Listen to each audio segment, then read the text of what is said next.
দর্শক, তীব্র গরমের পরে কিন্তু স্বস্তির বৃষ্টি। রাজধানীর তেজগাঁও গরুর হাটে আছি এখন আমি বর্তমানে।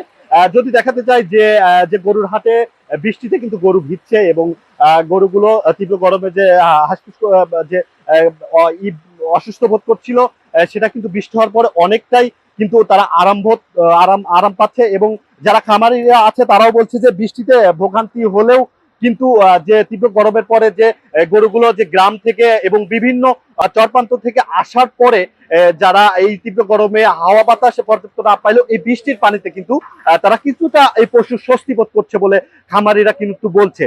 এবং এখানে এই হাটে এত বেশি পরিমাণ গরু আসার ক্ষেত্রে কিন্তু হাটে যে দুই বেলা খাবি ফ্যান্টাস্টিক নিমো খালাল সল্টেড বিস্কুট। পর্যাপ্ত পরিমাণ পানি না থাকায় কিন্তু তারা বৃষ্টির পানিও কিন্তু সংগ্রহ করছে। অনেকে কিন্তু বিভিন্ন পাত্রে কিন্তু সেই পানি সংগ্রহ করে রাখছে। তারা বলছে কিন্তু এই পানি কিন্তু সংগ্রহ করে কিন্তু আসলে গরুকেই কিন্তু তারা আসলে পান করাবেন।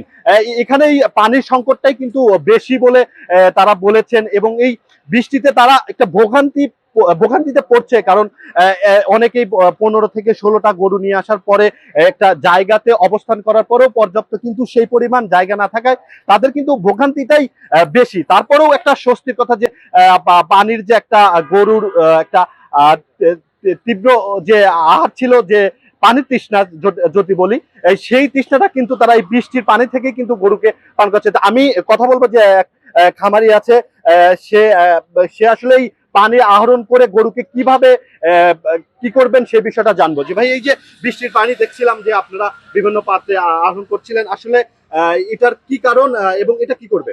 বৃষ্টির পানির মজুত করার কারণ হলো এই হাটে পানির অনেক সমস্যা, পানি পাওয়া যায় না। আমাদের গরু আছে 15টা, আমাদের প্রত্যেক দিন পানি লাগে সকাল বিকেল 1 থেকে 150 লিটার। আমরা পানি পাইতেছি না। এই হাটে পানি 30 লিটার পানি 50-60 টাকাতে কিনে আনতে হইতেছে, তাও সিরিয়াল ধরতে হয় 1 থেকে 1.5 ঘন্টা। আল্লাহর রহমতে এখন বৃষ্টি হয়েছে, এই বৃষ্টির পানি আমরা মজুত করেছি। এই বৃষ্টির পানি আমাদের পশুকে পান করাইছি অলরেডি। রাতের জন্য মজুত রাখছি, কালকে সকাল পর্যন্ত মজুত হয়েছে পানি সবারই।